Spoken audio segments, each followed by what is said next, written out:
જો વિદ્યાર્થી મિત્રો મજામાં ને, તો આજે આપણે 1 થી 100 વર્ગ સરળતાથી કેવી રીતે કરી શકીએ ને એ તમને હું શીખવાડીશ.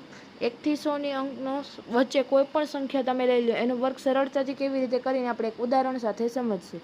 ધારો કે આપણે લખવાનું છે 54નો વર્ગ, બરાબર. આપણે અહીંયા 54નો વર્ગ લખવાનો છે, તો સરળતાથી પહેલી સંખ્યા શું છે 5, તો 5નો વર્ગ કેટલો થશે તો કે 25.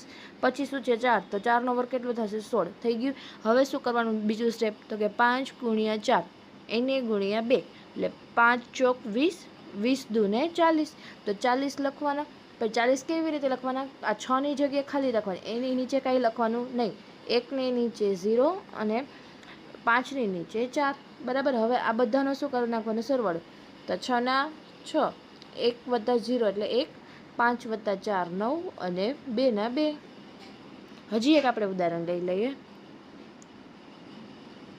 68નો વર્ગ. 68નો વર્ગ કરવો હોય તો પહેલાં 6નો વર્ગ કેટલો થશે 36, 8નો વર્ગ 64. હવે 6 × 8 કરો એટલે 6 8 ને 48, 48 × 2 એટલે કેટલા થશે 96.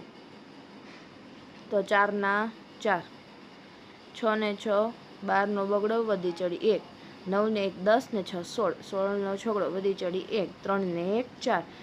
તો 68નો વર્ગ કેટલો થશે 46 24.